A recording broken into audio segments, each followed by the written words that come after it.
कुठल्या नाशिकचा तुरुंगात होता मॅडम 42.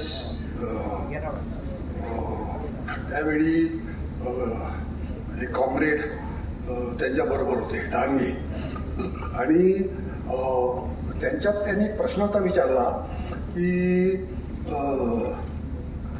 आपण कम्युनिस्ट आहोत पण मी मराठा कम्युनिस्ट आणि तुम्ही ब्राह्मण कम्युनिस्ट असं भेद कशामुळे राहतो इतकं झाल्यावर आपल्या सगळ्या कॉम्रेड लोकांमध्येही आपल्याला असं म्हणतो ते ब्राह्मण कम्युनिस्ट मराठा असं कशामुळे राहतो. तर त्यांनीच त्याच्या आत्मचरित्रात आहे की थोडा वेळ ते गप्प बसल्याने म्हणाले याचं उत्तर काळच देईल म्हणजे याला काही उत्तर सापडेच ना याला असं का म्हणतात. तर ही जाती रचना जी आजपर्यंत इतक्या खोल गेलेली आहे आपल्या तर तिचं काय स्वरूप आहे ती अशी निर्मूलन करणं शक्य आहे का आणि नुसतं बोलून बकवास करून चालते का ती.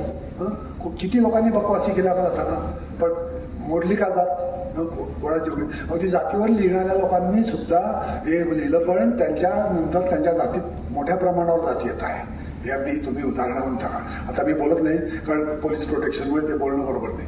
तर थोडक्यात म्हणजे आज जरी तुम्ही पाहिलं तर नुसतं बोलणं आणि विचार न करणं हे आपलं कॉमन झालंय की हे कशामुळे चालतं. आज जे काही राजकारण चाललंय जातीवर चाललंय सगळं की त्याची जात त्याला त्याच्या त्याला हे इकडे इतके शिकेपी इतके तर मग आपण मराठा बाजूला इकडे तिकडे शेड्यूल कास्ट तर आपण मग उभे करून मतं खाणं वगैरे हे जे सगळे प्रकार चाललेले आहेत हे जाती जिवंत असल्याचं लक्षण आहे.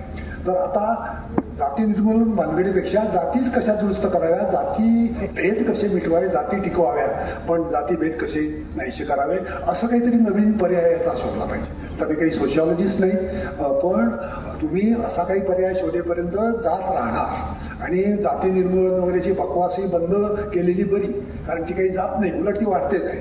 पूर्वी नव्हती. नेहरूंच्या आणि गांधीच्या काळात गांधींचे सगळे फॉलो होते बनिया जातीचे पण त्यांचे सगळे ब्राह्मण शेळुका सगळ्या प्रकारचे लोक त्यांचे होते. पण आज तुम्हाला अमक्याचा फॉलोवर जो त्याच्याच जातीचा असतो अशी परिस्थिती सगळीकडे अगदी युपी पासून पहा तुम्ही बिहार म्हणजे सगळीकडे हे वाढत चाललंय. असं असताना जाती निर्मूलनाच्या भाषा करतात कशाला आणि कॉन्स्टिट्यूशन मध्येच काहीतरी याची व्यवस्था केली पाहिजे आता किंवा जाती म्हणजे काय त्या काय असाव्यात आणि त्याचं महत्व काय त्यातल्या त्यात माग असलेल्या जाती खऱ्या कोणत्या खोट्या कोणत्या आणि कोणाला मदत द्यावी हे असं जाती समोर ठेवूनच आता राजकारण केलं तर ते जाती जातील किंवा निदान जातीचे भेद जातील जाती जाणार नाही.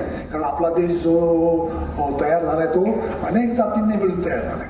म्हणजे तुम्ही पहा की कनिष्काच्या काळापासून लोक आपले देशी झाले इथे म्हणजे हिंदुस्थानात झालं आपले इथले झाले आणि अगदी हूळ तारतार नंतर ते मोगल हे सगळे आले आपल्याकडे. म्हणजे तिकडचे लोक तर आपल्या मोगल लोकांना मुसलमान लोकांना हिंदू म्हणायचे की अकबर शहाजहान हे हिंदू माजलेले आहेत असं नादिरशहाचं वगैरे पत्र आहे या तिकडच्या मोगल लोकांचं. कारण हिंदू म्हणजे सगळे इकडचे सिंधूच्या इकडचे सगळे हिंदू अशी सगळी आपली त्यावेळची पद्धती. मध्येच कोणतरी मला वाटतं इंग्रजांनीच खानेशुमारी हिंदू शब्द टाकला. त्याच्या आधी हिंदू शब्द नव्हता. तुम्हाला तुकारामात ज्ञानेश्वरीत लिळाचे येतात हिंदू सापडणार नाही फक्त जातीची नावं सापडतील. आंतर वैश्याने अमुक झालं जाती शूद्र केला व्यवसाय असा आहे. परंतु हिंदू वगैरे असा शब्द आला कुठून हा कशाकरता आला त्याच्यामागे काय पॉलिटिक्स आहे हे सगळं शोधून मगच ते शब्द वापरावे. नाहीतर नुसतंच जाती निर्मूलन आणि हिंदुत्ववाद आणि अमुकवाद तमुक करणं हे डोकं नसल्याचं लक्षण आहे. कारण आपण आपल्या मुळाशी जातच नाहीये.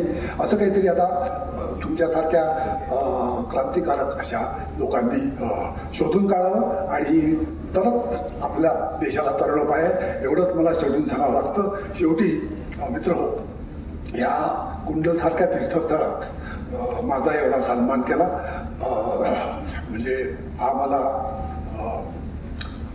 फार मोठा सन्मान वाटतो. आपण मला या निमित्ताने उपकृत केलं. मी आपला जन्मभर ऋणी राहील.